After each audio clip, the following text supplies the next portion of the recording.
We got 50 videos in 50 days. I'm not gonna lie, it's been tough in some days, but we've reached over 6,500 subscribers. Wait, did we? We are 50 subscribers away. Anyway, it's a massive success for me, so we need to make something special. We're gonna create a watch me edit video, the thing you like the most, and we need to make it related to the topic of 50 videos in 50 days. You're probably already seeing what we've created, so without further ado, let's get straight into Adobe After Effects. Alright, so we're in the software, let's create a comp. I'm gonna rename it to Big Massive Fat 50. Let's hit enter. Now I'm gonna hit Ctrl T, then I'm gonna type in 50, and I got only one idea for this animation, which is creating a counter. So we're gonna go from 1 to 50. I'm gonna real quick show you how to do it. I'm gonna add the effect called slider control. Actually, let me just recenter it and bump up the scale. And then we're gonna head over to our properties, open up text, alt click source text, and then we're gonna paste this expression. Now you have to copy this so I have a bigger watch time. Just kidding, it's gonna be in the comment. And now with this expression, if we play around with the value, we can manipulate the number. So for this, I'm gonna hit the stopwatch, hit U, move forward,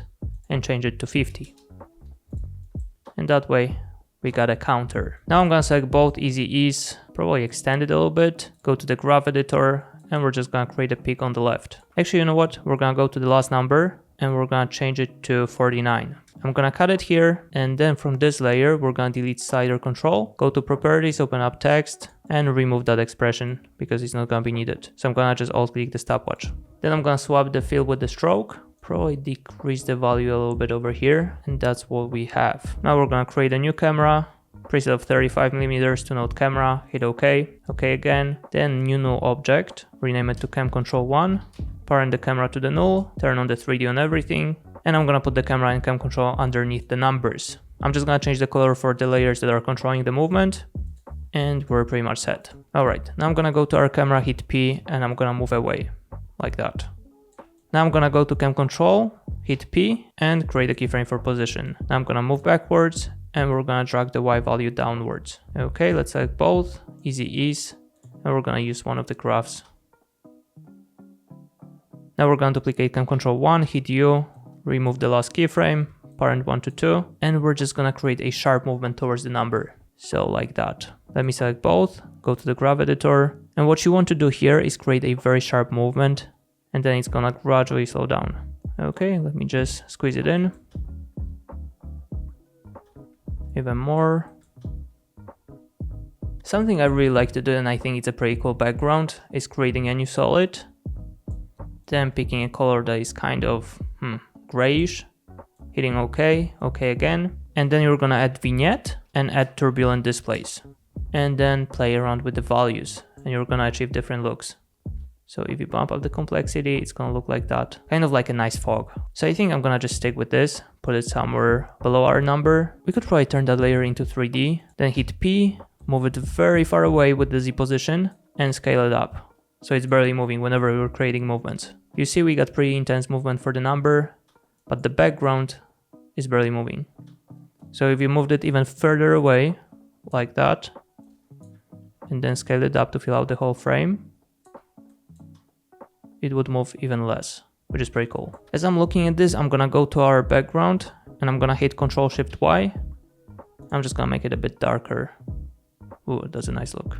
Hit OK, OK again, and we're gonna rename it to BG. And now what I'm thinking is creating a movement towards the right, and then I'm gonna drop an animation from my pack. So for this, I'm gonna first duplicate cam control 2, hit U, delete the last keyframe, parent 2 to 3, move it forward, and we're just gonna play around with X value. Okay, now I'm gonna select both, and we're gonna use a mid graph. So basically that's how it's looking. Okay, that's extremely slow, so we're just gonna squeeze in the keyframes. And that's becoming better. And now let's head over to Motion Essence, Animations, Title, pick Full HD, double click, and here instead of Motion Essence, I'm gonna change the text to thank you. Thank you for being a part of this channel. I'm gonna scale it up and then move back, drop it onto the timeline, turn on 3D, put it on top of everything, and recenter it. Okay, now what I'm thinking is play around with Y value, and then we're gonna scale it up, just like that. Okay, but we need to make it faster. We're gonna move it even further away. And now since we got an asset, I can see that we got a hard stop, which is not really looking good. So for this, we're gonna move actually closer towards the animation. I would like to kind of overlap the movement even more Well, for this we need to extend the keyframes. Okay, then we're just gonna offset it a little bit. I'm gonna select them both, go to the graph editor, and we have to play around with this a little bit. Just gonna squeeze in the peak a little bit more. Okay, might be too harsh. I think we're gonna leave it like it is. And then from here we're gonna go downwards, so I'm gonna hit Ctrl D, hit U, delete the last keyframe, and parent 3 to 4, and we're gonna create another movement. But this time we're gonna go here. Okay, select both and apply the mid graph. Okay, we need to play around with the timing, adjust the keyframes. I just grabbed After Effects and the Instagram logo, so I'm gonna drop it onto the timeline, and we need to adjust it and then change the scale here as well, maybe even more. We're creating an animation about YouTube and I didn't drop it in there. So I'm just gonna real quick grab a YouTube logo. All right, I found something like that. So we're just gonna mask it out. Then I'm gonna resize, put it in the middle, and then we're gonna pre-compose that layer. Call it YT, hit enter. And as for the other two, we need to do the same. So we're just gonna pre-compose them. And one more time. I'm gonna drag them all somewhere here. We're gonna turn them into 3D and we're gonna put them behind the number 50. Now I feel like the YouTube should be behind the number 50 and then After Effects, where is it? It's gonna be somewhere here and then Instagram on the bottom. And what we're gonna do for this is actually create a keyframe for position. So now we're gonna go to second view and I would like to make sure to have all these logos a little bit behind the number. So I'm gonna just drag the Z value and then we need to scale it up. Okay, I'm gonna hit P, drag the Instagram logo here, then After Effects logo here, and we're just gonna kind of explode them. So this is gonna go to the left and that one is gonna go to the right bottom. And as for the YouTube logo, we're just gonna push it away. I know it looks horrible, but we're gonna fix it. So we're gonna select them all, extend, and we're gonna use a sharp graph. Sometimes when your animation is a bit too close, what you could do is head over to the camera, hit P, and just move it away with the position. But I went overboard, to be honest. So here, just tiny bit, we're gonna do it like that. We're not at 6,500 subscribers yet, but I'm just gonna type it in. You have to visualize. We're gonna swap the stroke with the fill, and we're gonna turn it into 3D. Then recenter. And I would probably move it away very far away, then scale it up. Yeah, much better. We could trim that layer somewhere here. The only thing I don't like is the sharp movement over here. So for this, we're gonna head over to Cam Control 2. We're gonna select both, go to the graph editor. Actually, that's not that movement, that's the number 3. We're gonna select these two, go to the graph editor, and just soften out the peak. Like that. I just came up with an idea, we could actually loop that animation. So for this, I'm gonna go to Cam Control 4, hit Ctrl D, hit U, delete the last keyframe, parent 4 to 5, and we're gonna go back upwards. So we're just gonna play around with the Y value. I don't really know if it's gonna work out, but we'll see. Okay. Then somewhere at this position, we would definitely need to trim our animation for motion essence. If we hit N, it's not looking that bad, but I can see the jump cut. And then maybe we should hit B over here. No, that's looking bad, but I get an idea. We could grab something from pre-edit pack. I feel like a film burn could work. So I'm gonna double click, go to HD. We're gonna pick number 5. Then we're gonna put it somewhere here. Okay, then we're gonna go to modes, change it to screen. And since the animation is finishing here, I'm gonna cut it by hitting Ctrl-Shift-D and I'm gonna drag that part to the beginning. Okay, that's better. We would just need to extend that keyframe, I guess. Let me just rename it to 50 stroke. Now I'm gonna add shine effect to this. Hit OK. We're gonna go to colorize and change it to none. It's Trap Code Shine from Red Giant. Just gonna bump up the ray length, go to boost light, and something like that should do. Too intense though. I'm gonna add deep glow to our logos. Let me just increase the radius, copy it, and paste it to the other logos. Now I'm gonna adjust it separately so it looks the best.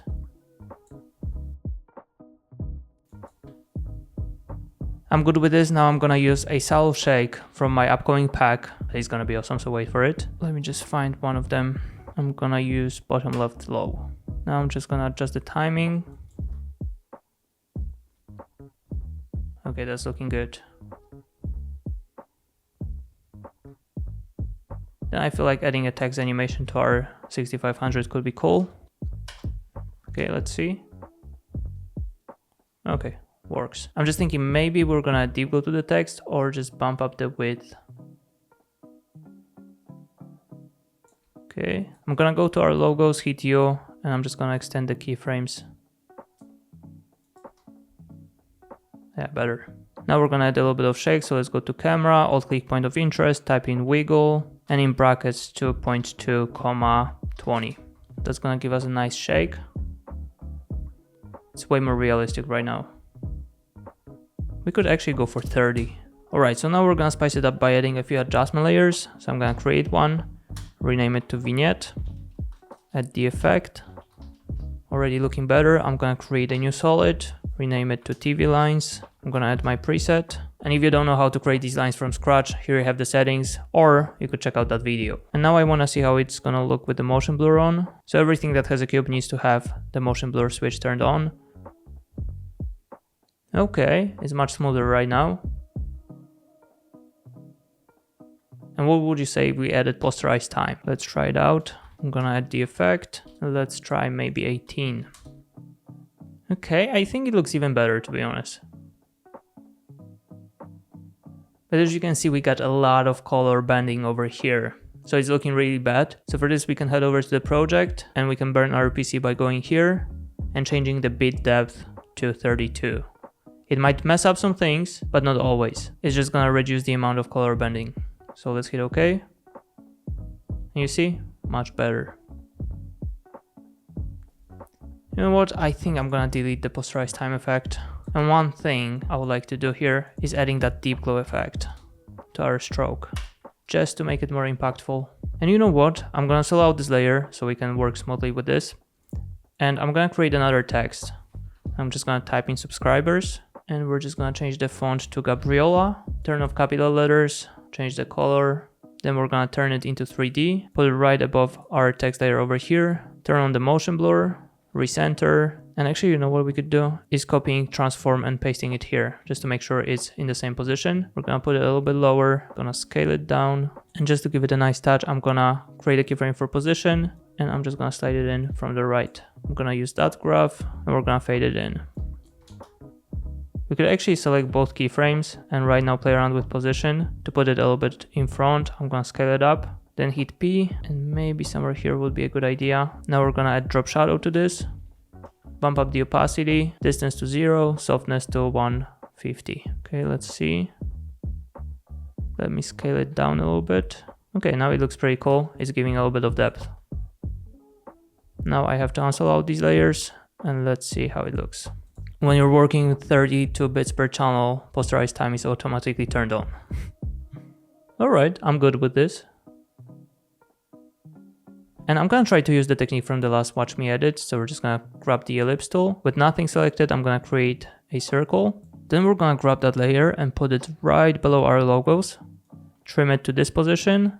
We're gonna go here, change it to fill, and then stroke needs to be turned off. Now I'm gonna add the effect called optical glow. It's from Red Giant. As you can see, everything disappeared, so we need to head over to alpha channel and change it to extend.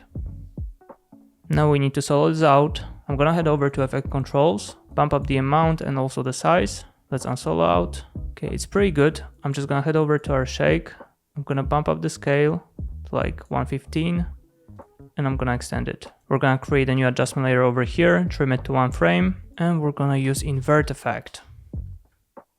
And that flash is making this transition very powerful.